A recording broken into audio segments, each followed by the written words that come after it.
Cash Patel, the director of the FBI. So I believe I should get out of the way. Good morning, ladies and gentlemen. At today's press conference, we will hear from Governor Cox, FBI Director Cash Patel, and Sheriff Mike Smith. We also have with us Utah DPS Commissioner Bo Mason, Lieutenant Governor Deidre Henderson, FBI Special Agent in Charge Robert Bowles, and local and federal law enforcement partners. Following the remarks today, Governor Cox, Director Patel, and Commissioner Mason will take questions. Thank you.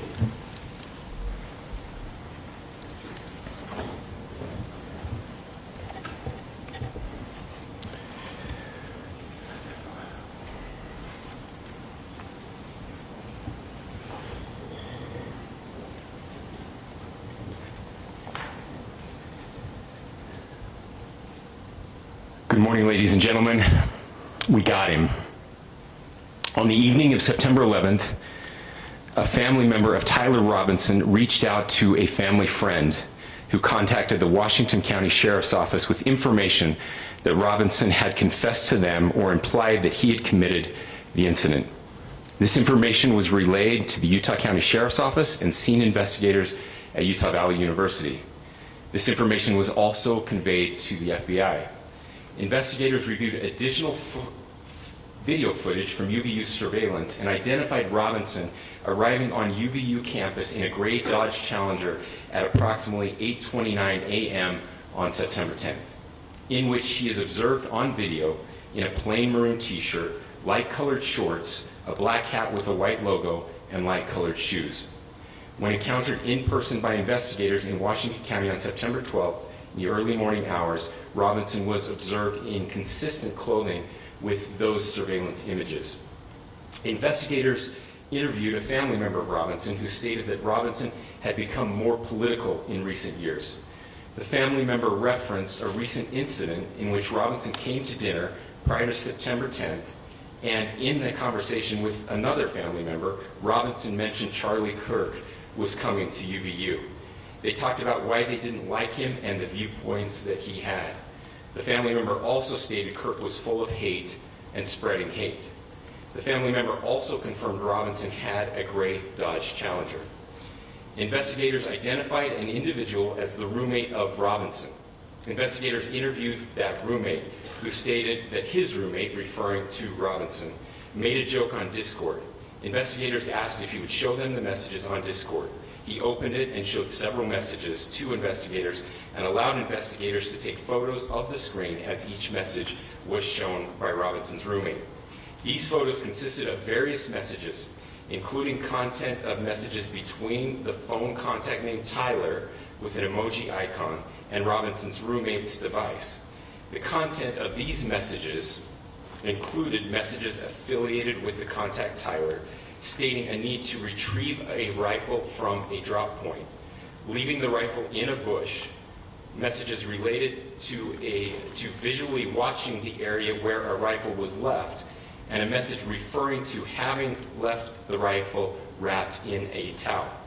The messages also refer to engraving bullets and a mention of a scope and the rifle being unique. Messages from the contact Tyler also mentioned that he had changed outfits. I know there's been speculation as well as to the writing on those casings, those bullet casings, and I believe we have that as well. And I'll share that with you now. So the area north of Campus Drive Road where the suspect crossed over, you saw some of that in the video that we released last night, consists of a grassy area with trees on the edge of the UVU campus. Investigators discovered a bolt-action rifle wrapped in a dark-colored towel. The rifle was determined to be a Mauser Model 98 30-06 caliber bolt-action rifle. The rifle had a scope mounted on top of it. Investigators noted inscriptions that had been engraved on casings found with the rifle. Inscriptions on a fired casing read, "Notices, bulges, capital OWO, what's this?" question mark. Inscriptions on the 3 unfired casings read, "Hey fascist!" exclamation point, "Catch!" exclamation point. Up arrow symbol, right arrow and symbol, and 3 down arrow symbols. A second unfired casing read, "Oh Bella Ciao, Bella Ciao, Bella Ciao, Ciao Ciao." And a third unfired casing read, "If you read this, you are gay, LMAO." We are indebted to law enforcement across the state who has worked seamlessly together, local law enforcement, state law enforcement, and our federal partners with the Federal Bureau of Investigation. We're grateful for everyone who worked together in such a short amount of time to find this person and to bring justice. I want to thank the public who has been so engaged, reviewing videos, helping us with sending in tips, and helping us get to this point. I want to thank the family members of Tyler Robinson who did the right thing in this case and were able to bring him into to law enforcement as well. I especially want to thank the family of Charlie Kirk, Erica, Charlie's parents, his children. I want us to be thinking of them as we bring justice in this case. They will be involved in that justice. We will be working very closely with them as we move through this process as well. This is a very sad day for our country, a terrible day for the state of Utah, but I'm grateful that at this moment we have an opportunity to bring closure to this very dark chapter in our nation's history. With that, I will now turn the microphone over to the Director of the FBI, Kash Patel. Thank you, Governor. This is what happens when you let good cops be cops. The FBI and our partners are proud to stand here today together to bring justice to the family of Charlie Kirk and honor his memory. I want to express my deep gratitude to President Trump, the Vice President, and the entire White House who have been so incredibly supportive with both resources and just personally to the FBI as a team. They had our backs the entire way, and I just want to express my gratitude for giving us the resources we need to operate in this space to bring this sort of justice at this sort of speed. In 33 hours, we have made historic progress for Charlie. Governor Cox, our partnership has been absolutely incredible these last few days. Our partnership will endure. Your state and local partners, your sheriffs, your DPS community has been unbelievably impressive in the hardest of times. And a case like this cannot be solved, cannot be brought without partnering with your state and local authorities. The FBI has a certain role to play. We will play that role, and we will lead out for the federal government. Governor Cox, we are so grateful for your state partnership that led out on this investigation. A little bit of the timeline.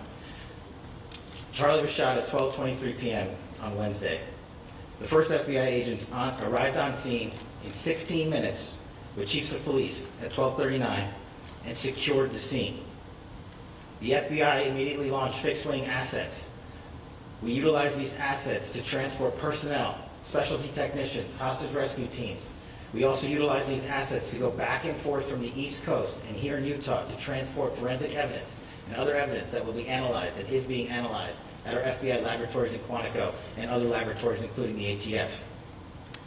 At my direction, the FBI released the first set of FBI photos of the suspect at 10 a.m. local time on 9/11. Then, shortly thereafter, the FBI reward of $100,000 was released at 10:45 a.m. local. Myself and Deputy Director Bongino arrived on the scene at approximately 5:30 p.m. on 9/11. The governor led a press conference last night at approximately 8 p.m. where, at my direction, the FBI released a never-before-seen video of the suspect. We also released new images to the public of the suspect. And just last night, the suspect was taken into custody at 10 p.m. local time. In less than 36 hours, 33 to be precise, thanks to the full weight of the federal government and leading out with the partners here in the state of Utah and Governor Cox, The suspect was apprehended in a historic time period. And I want to highlight what Governor Cox said. This would not have been possible without you, the media, and you, the public. That's why we went so public, so fast, and we're so transparent, and we're committed to that transparency. The crime scene, just a little bit there. It is a large crime scene.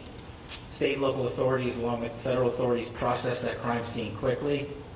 And I even had the ability to walk through that crime scene and walk through the steps the suspect took to learn more about what was needed and what resources we needed to prepare to create a full picture for the FBI and leadership back in Washington. Furthermore, thankfully to state and local partners, forensic evidence has been seized and continues to be garnered.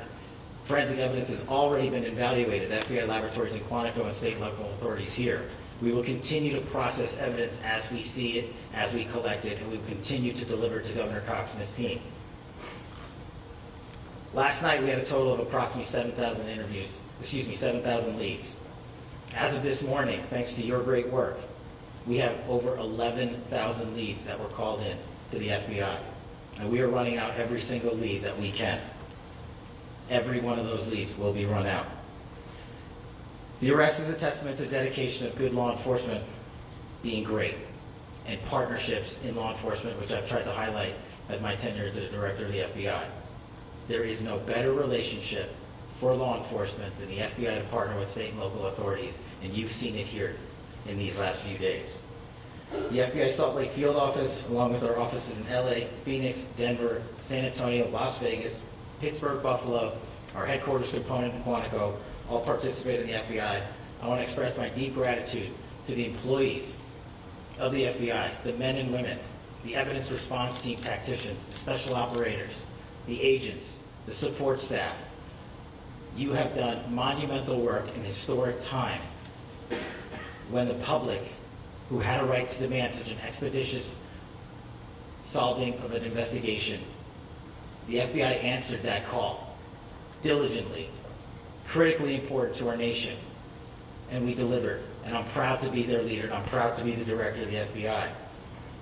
This is very much an ongoing investigation, as the governor said, and we will continue to work with state and local authorities to develop the investigation, to provide them the evidence they need for their ongoing prosecutions, and we will be here to answer every call they absolutely have, as long as it takes, for as long as we need to find and apprehend whatever suspects were involved in this crime.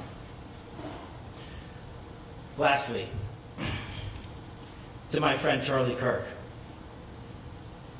rest now, brother. We have the watch, and I'll see you in Valhalla.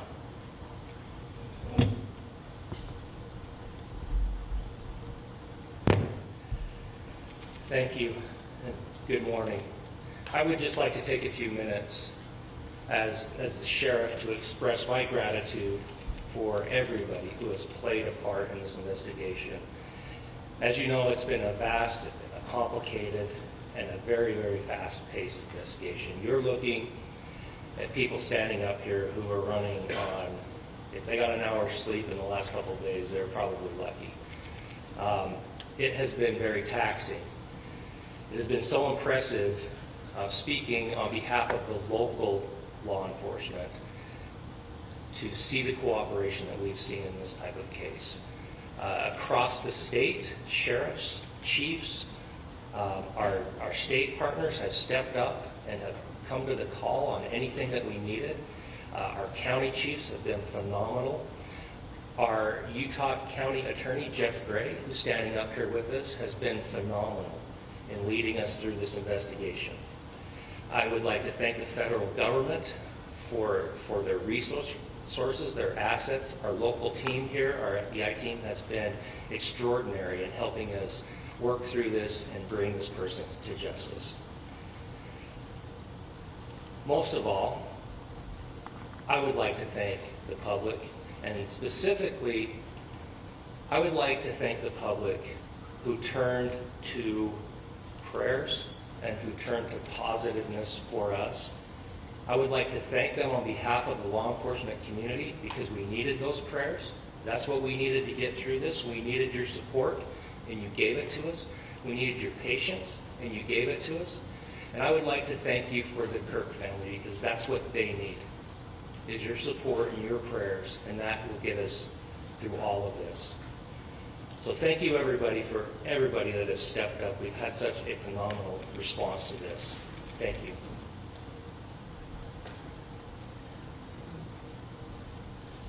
I also want to give a special thanks to the Attorney General and the Department of Justice. Their unwavering support and their commitment to justice is shown true here. And without AG Bondi and Deputy Attorney General Todd Blanche and the resources they brought to bear, we would not have been able to complete our mission. And I just want to say special thanks. It's an honor to be a part of the Department of Justice. Thank you again to our incredible law enforcement team who has worked so hard. Sheriff, I got a solid 90 minutes last night, so I'm probably the most well-rested person up here. Ladies and gentlemen, I get the microphone, so I hope you'll permit me a moment just to share a few more thoughts about where we are and how we got here, and maybe a little bit of where we go from here. I don't want to get too preachy, but I think it's important that we, with eyes wide open, understand what's happening in our country today. I've heard people say, well, why are we so invested in this? There's violence happening all across our country, and violence is tragic everywhere, and every life taken is a child of God who deserves our love and respect and dignity. This is certainly about the tragic death, political assassination of Charlie Kirk. But it is also much bigger than an attack on an individual. It is an attack on all of us. It is an attack on the American experiment. It is an attack on our ideals. This cuts to the very foundation of who we are, of who we have been, and who we could be in better times. Political violence is different than any other type of violence for lots of different reasons. One, because in the very act that Charlie championed of expression, that freedom of expression that is enshrined in our founding documents, in having his life taken in that very act, makes it more difficult for people to feel like they can share their ideas, that they can speak freely. We will never be able to solve all the other problems, including the violence problems that people are worried about, if we can't have a clash of ideas safely and securely. Even, especially those ideas with which you disagree. That's why this matters so much.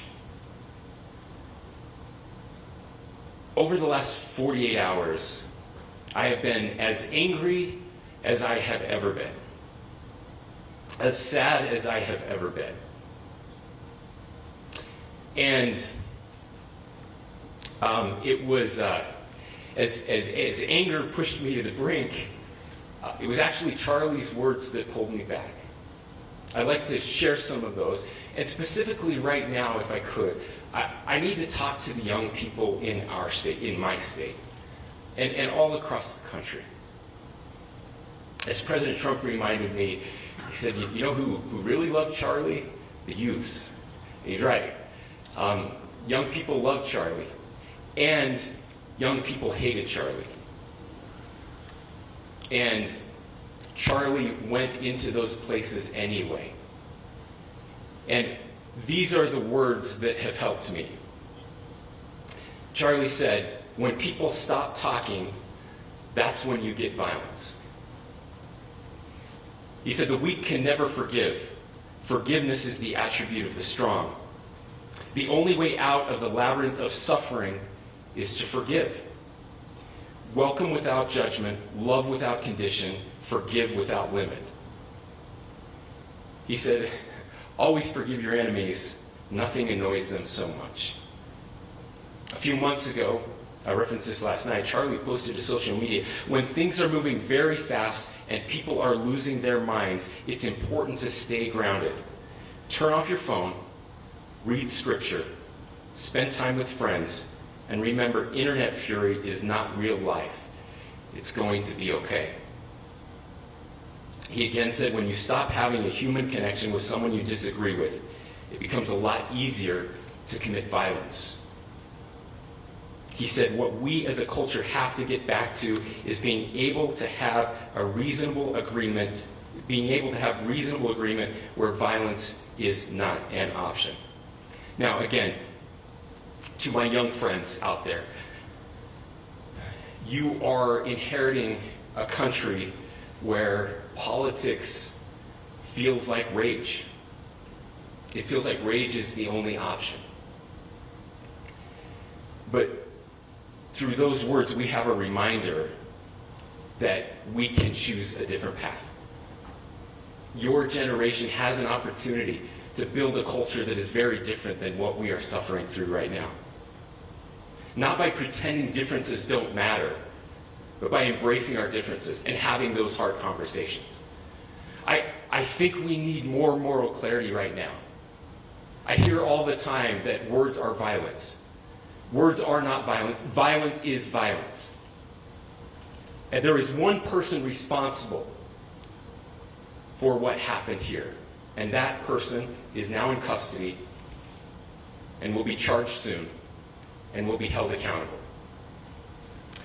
And yet, all of us have an opportunity right now to do something different. I want to thank my fellow Utahns. This bad stuff happens. For 33 hours, I was praying that if this had to happen here, that it wouldn't be one of us. That somebody drove from another state, somebody came from another country. Sadly, that prayer was not answered the way I hoped for.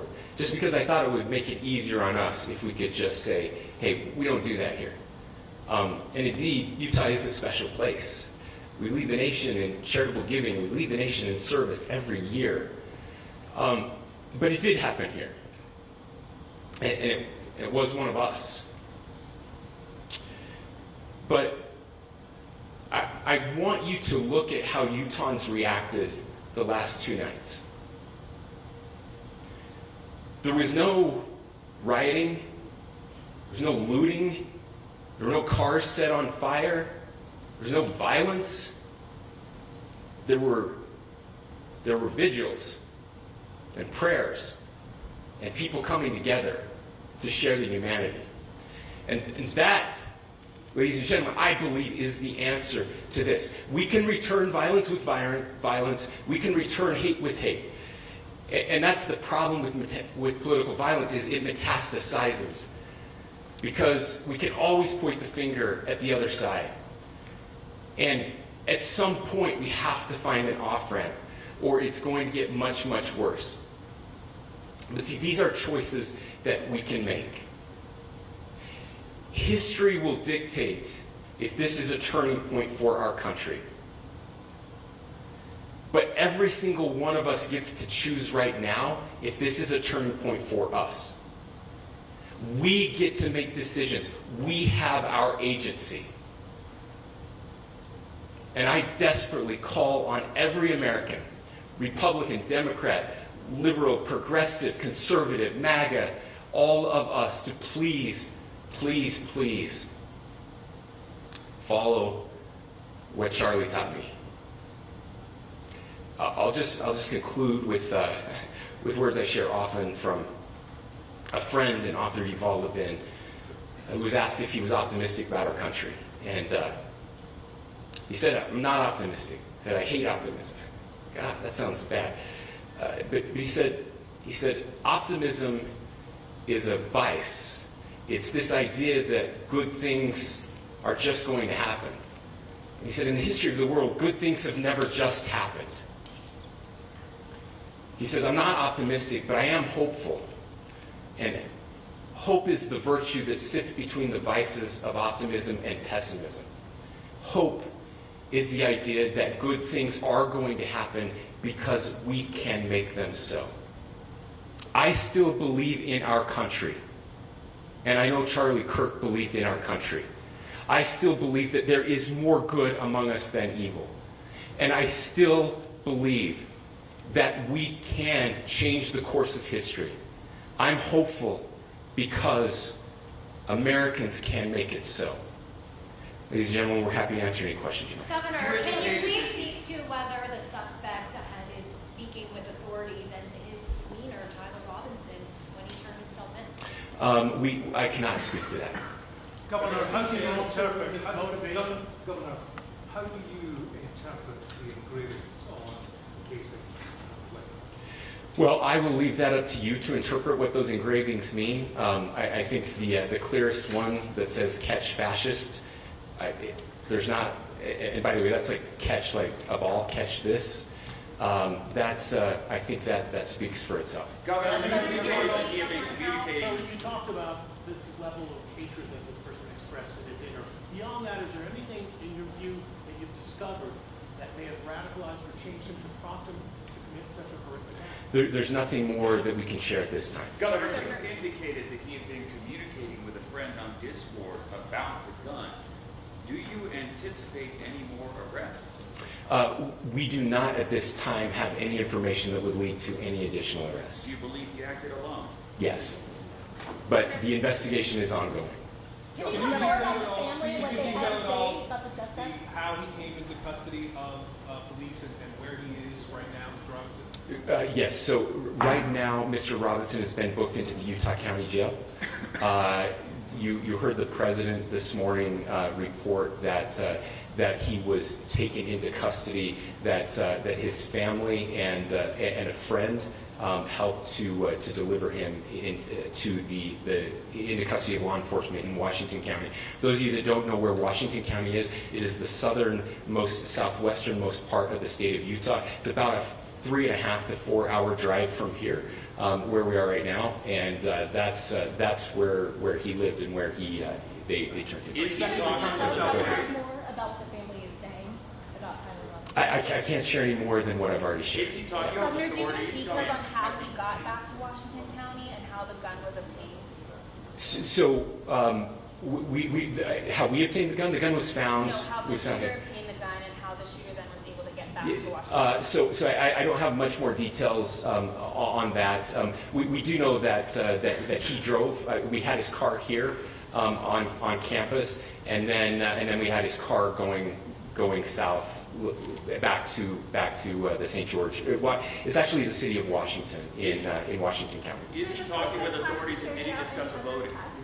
I'm sorry. Did the suspect plan to carry out any other attacks? We don't have any information that Are you going released. to be releasing the mugshot? Yes, in fact, it was just released. Is he Yes. talking with authorities and did he discuss a voting? I can't answer that right now. Can you clarify? You've spoken very eloquently about trying to reunite this country. Do you feel that this is a watershed in American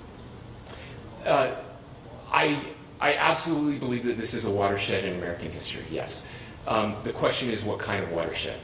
And that chapter remains to be written. Is this the end of a dark chapter in our history or the beginning of a darker chapter in our history?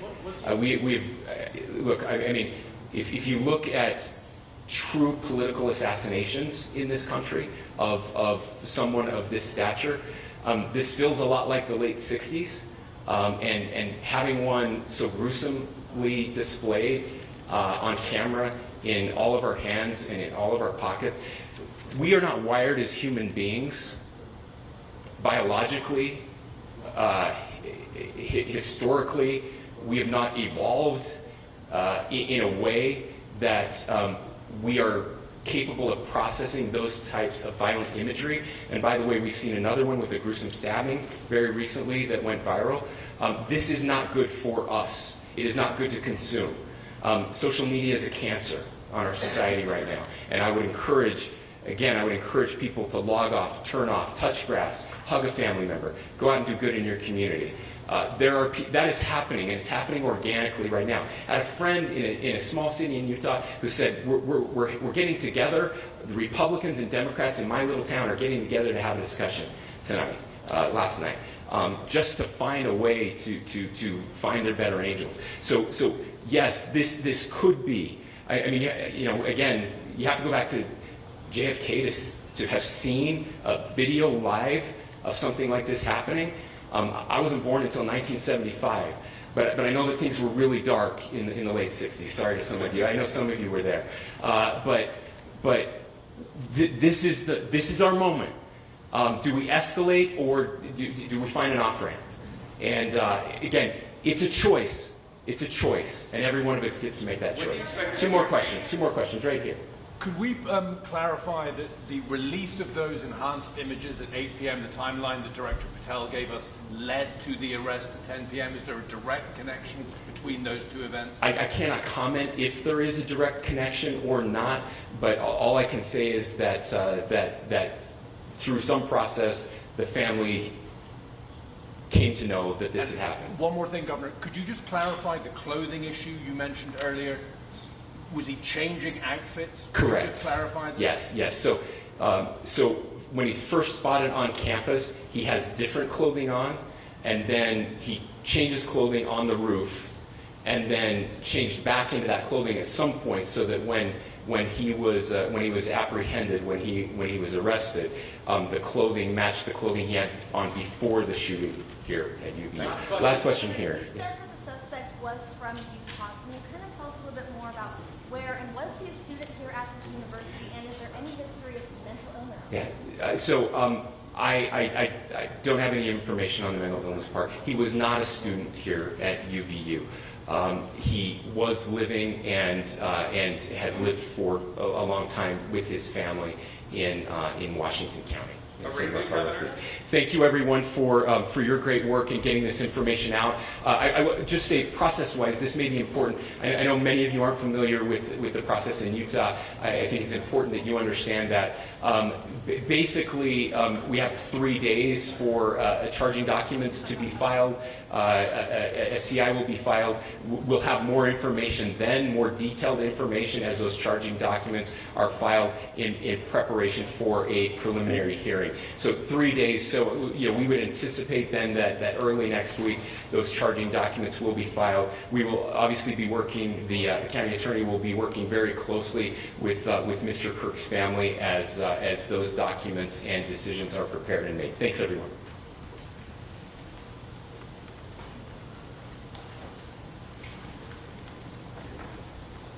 Governor, can you say whether Tyler Robinson said anything to authorities at all?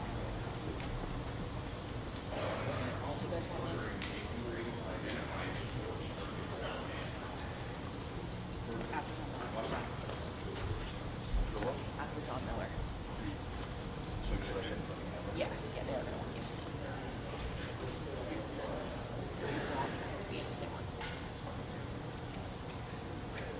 Yes. Mic check, testing 1 2 3. 1 2 3 1 2 3 1 2 3 1 2 3.